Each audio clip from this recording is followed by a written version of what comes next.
Welcome to Two Therapists Talking. The hope for this podcast is to talk about important issues related to couples and individuals who are struggling in their lives with many different issues. I'm David Thompson, a marriage and family therapist.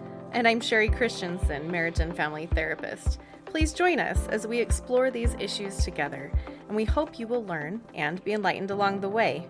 Come find us at twotherapisttalking.com. If you like what you're hearing, please get on and rate us and subscribe to the podcast. Hi, and welcome back to Two Therapists Talking. I'm Sherie. And I'm David. And we are finishing up now our section on, we've done several episodes on intrusive thoughts and anxiety and getting rid of those, or learning how to move through them and accept them and retrain your brain so that they don't have the weight that they have had in your life, right, and the sort of danger zones and everything that are going on in your brain.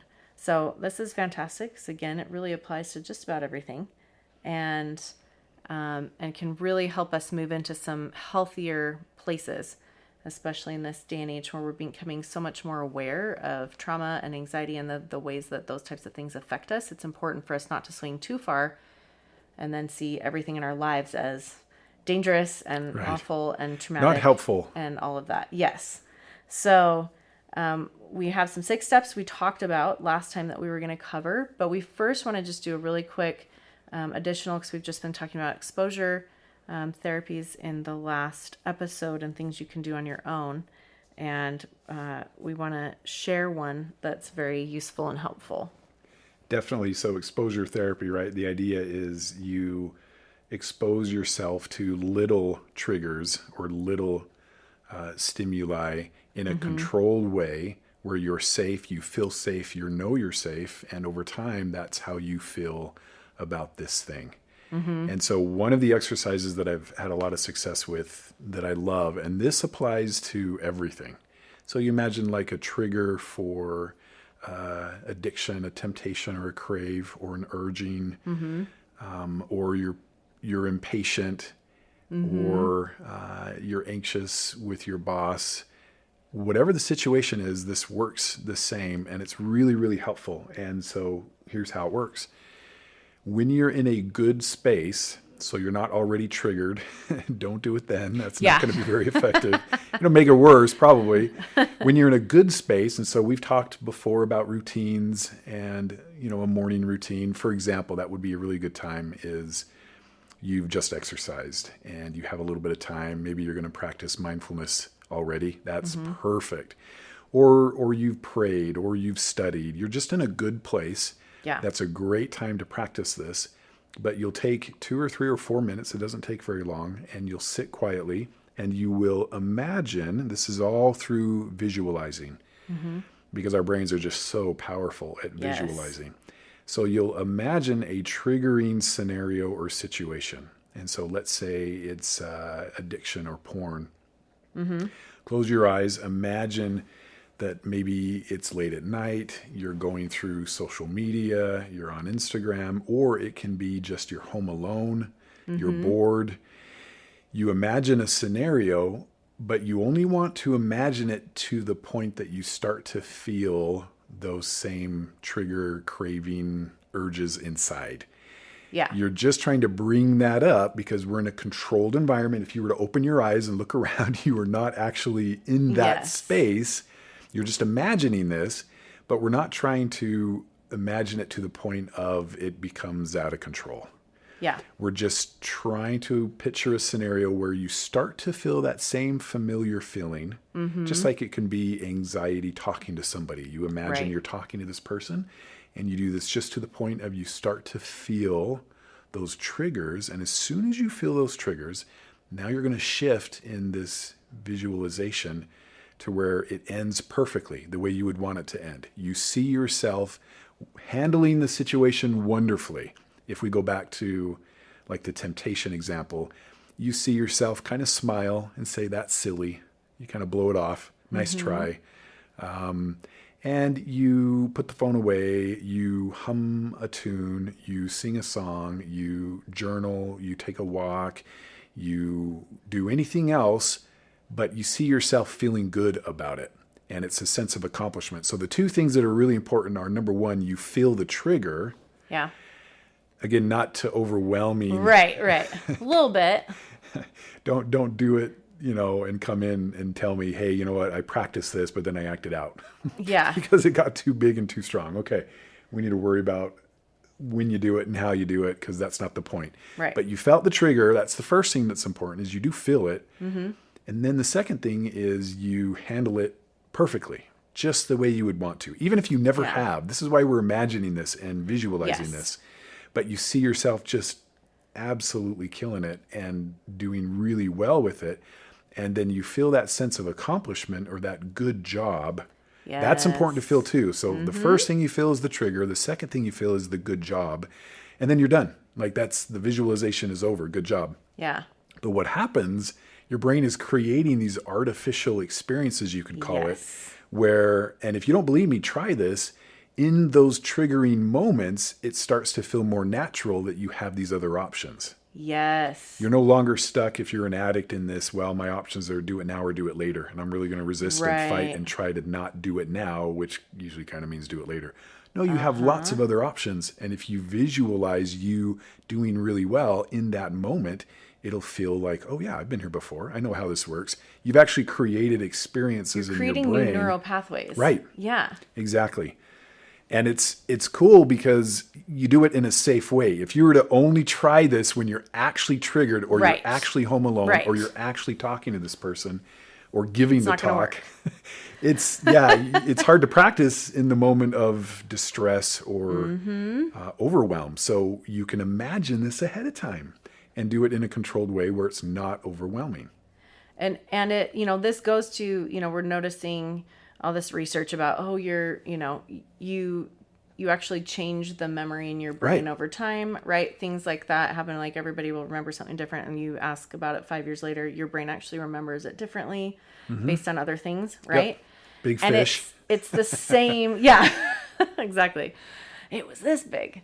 But it's the same thing. Yeah. Right? It's, you're actually creating, these new neural pathways, these new memories of sort. And we have all kinds of research. People have been using this in sports. Yep. They've been using it in music. They've been using it, all of these high-level professionals have been using this concept for decades to practice in their mind what they're wanting to accomplish. And it has real impact. It has massive impact. They've studied it over and over and over again. So it's a really, really amazing experience to be able to use it for, addiction. And I would even say for betrayal trauma. Oh, for sure. You can use it in those situations. Anything. And it's really neat, like with addiction, for example, clients who do this, I tell them, do it twice a day, every day, in the morning and at night, following the rules. Yeah, be really careful with it. You imagine, okay, in success. In 2 to 3 to 4 weeks, how many scenarios you've gone through now that all ended well, and they come in and say, it just feels differently. Yeah. Now I get a trigger, and I literally am kind of like, that's silly. No big deal. It doesn't mean anything. It's moving left in my brain, which doesn't matter. White noise, don't pay attention. Just like all these other meaningless thoughts that we can have. Instead of your brain moving it right, hey, pay attention, this is a big deal. It's not a big deal. You're reprogramming your brain to make it not a big deal. Right. Which is pretty neat when it's something you can do anywhere, anytime, and not wait for the situation. Yes, which is tricky, especially if you have someone who's not acting out 5-6 times a day, right? Oh, it's only like every month or something like that. Well, then that means I only have once a month that I can practice this. But usually at that point, we aren't quite as cognizant yet of our underneath patterns. And so we haven't pulled those out enough to recognize it early enough. Right. So then it's like, well, how do I practice this? How do I do better? And so I love this. I'm so glad you brought it up. It's always good to remember things. Exposure therapy, one of my favorite tools. Yeah. It sounds scary, exposure therapy, but it's not bad. But do it in a great environment. You know, just set yourself up for success. Right. And it can be incredibly powerful moving forward. It really can. So try it. Practice. Yes. Try it. Practice it. Do it with whatever it is that you're struggling with, whether it's addiction or it's anxiety around a social situation or, any of those things. Start practicing that twice a day. I love it. I think that's good. So let's go on to our 6 steps. Six things steps that you can do. So after listening to all these episodes, I know, you're if gonna you have still struggle with intrusive, unwanted thoughts, I don't know what to tell you. Oh, goodness. It's just the practice. Tools. We just got to have the practice. Yep. And we're introducing all these tools, and then you get an opportunity to practice those and take them to your therapist as well as you're working through them. And if you're still finding some stuck spots, it may just be a little, I don't quite understand this part right, or I need a little bit more information around here, or I just need more practice. Yeah. So first step is to recognize. So we actually want to pause. We want to label it for what it is. That it's an intrusive thought that has caught my attention, right? Yep. It's a thought that came through. It's an intrusive thought that came through that I just reached out and grabbed onto, and I'm holding it, have created ownership over it. Right. Just an intrusive thought. Yeah. Which is actually the second step. Get Yes. ahead here. Just thoughts. a thought. Okay. First step, recognize. Second step, just thoughts. Name it. Yep. Recognize and name it. It's just a thought. Just a thought. This is where you remind yourself they're harmless, these thoughts. They're involuntary. They're not a reflection of who you are. Yes. They don't need your attention. Because how often, we've talked about this, do you judge it? You're critical of it. But then this is, again, telling your brain, hey, pay attention to this. I don't want to be a bad person. Yes. I don't want to be a... And so if I had this thought, what does it mean? And now we're just giving it way too much. They're just thoughts. They're meaningless. Yeah. I Just could reframe jump off it. that ledge. Like, yes, that doesn't mean you're suicidal, and it doesn't mean that, depression is way worse than you actually thought it was. It's like, oh, nope, yep, that's Just a thought. That's just a thought. Not a big deal. Don't need the attention. Then the next step, the third step, is to accept and allow. Just let it exist without trying to fight with it or reason with it or distract yourself from it. Right. The elephant there's not an elephant. There's not an elephant in the room. Just, hi, you're here. You're there. You exist. It's fine. It's the resistance that gives it the power, that gives it the attention. Right. And just, that's what takes all that power away. The acceptance, again, is just so important here. Mm-hmm. Resist, and it persists. Yep. Accept, and it goes away. Goes I need away. A good phrase for that. Does something. Starts with an A that means Accept go away. and, yeah. Yeah. And so that acceptance and then the labeling it for what it is, it's just there. It's not a big deal. So that leads into the next one, which is to float and feel. Float and feel. See, there you go. Which is kind of cool. Yeah. You just allow yourself to ground in the present moment, and you use your senses, right? That's a present moment. Grounding, to shift yeah. from what if to what is. So like, oh my gosh, the thing and that, what, and it's, oh no, okay, I'm here. I can feel myself sitting in the chair. I can feel the air on my face. I can see this. I can, so just kind of ground into what is going on. Which is a great, think of this great reminder, if you're stuck in fear, is to tell yourself to shift from what if to what is. Yes. It's just a really simple phrase to remember it. Yeah. Yeah. Because we do that all the time, even with even when we're doing trauma clearing work, like in ART or EMDR. Like if someone gets too much into that or they start going into panic or something, that's what we do. We ground them back. Okay, we're going to pause this for a minute. We're going to ground you back in where it is. Like, I'm here. I'm with you. This is like who I am. This is where I am. Right. So it's really cool. Like you're using on yourself really important therapeutic techniques that we use in therapy. Yeah. Right. With clients that are having major panic attacks and different things. Right. So, something you can do at home. Step 5 is just time passes. Don't rush or check whether the process is working. Let the thought pass on its own. And it will, by the way. It totally does. We have a fear that maybe we'll get stuck in it forever. You won't, because your brain's just doing its thing, and you won't. So you trust it, and so don't rush. The process is working. The thought will pass. Yeah. And so time And don't passes. keep checking. That's the one I'm like, is it over? Do I feel it? Do I feel it? Is it like, is it working? Is it working? Right.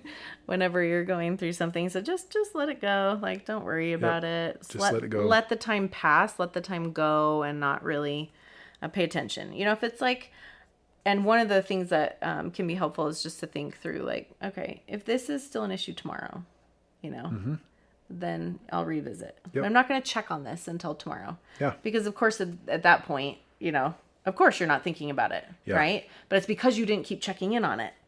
And so just kind of being able to put like a number away, if, at the end of the day or, whatever, if I'm still thinking about this, tomorrow's better because, then you're not, did I check on that? Now I'm worrying about it before I go to bed. Yep. But just tomorrow, if it's still a thing tomorrow, then, I'll look at it again or whatever. Yeah. And then the last step 6 is just to proceed. Keep moving forward. It's fine if the thought's floating there in the background, right? We've already accepted it. We've already named it. It's an intrusive thought that's just showing up. So we're just going to move on with our lives and allow it to do whatever it's going to do. But I'm going to do this. I'm moving on. I'm not going to let that stop me in my tracks and take over. It's not going to stop you. Yeah. So, and again, with a lot of those things, if you're being really careful around some of the emotional traps that can get you stuck and continue spinning you, like doubt, shame, For sure. or urgency. Like, I've got to take care of this now because if I don't, then right?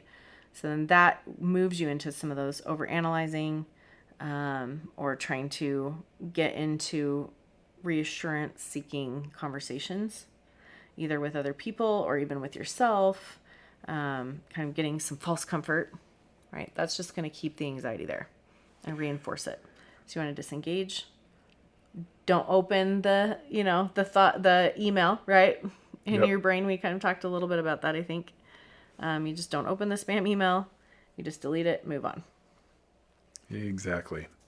So overall, bigger picture summary of this whole process.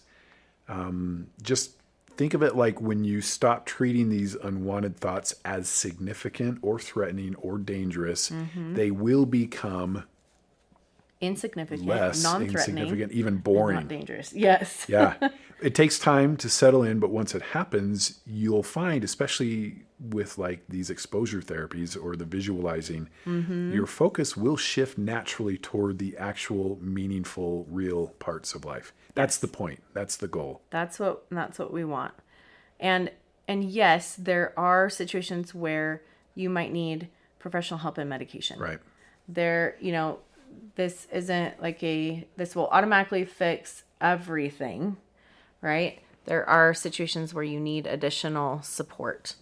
However, even in those situations where it is very extreme and you need additional support, these are still really critical tools. Right, because you're not in therapy all day, every day. Yes. That's not the point. You want to keep Use doing those things. Yep. And as you get really good at these things, if you're noticing, hey, it is still a lot, you may need some extra help or support with some medication. So, we don't want to just throw that out there and be like, oh, here's the thing that will perfectly fix everything. Panacea. Yeah. So you're not alone. Your thoughts are not what define you. And you can actually train your brain to focus on what you really want and what's really important to you. And you can break free from those thoughts that don't matter. You really can. And don't feel bad if it's like, oh, this is going to take a while and lots of practice and that's good life. Work. It's the best work. It's your work. I don't know how you can love yourself more than doing work like this that improves the quality of your life. So yes, lean into it, take it seriously, want to do it, love it. And that's it. That's it. We hope this was helpful. We'll see you next time. Thank you for listening to Two Therapists Talking. We look forward to sharing more conversations with you. Connect with us at twotherapisttalking.com or email podcast@twotherapisttalking.com. If you like what you're hearing, please get on and rate us and subscribe to the podcast.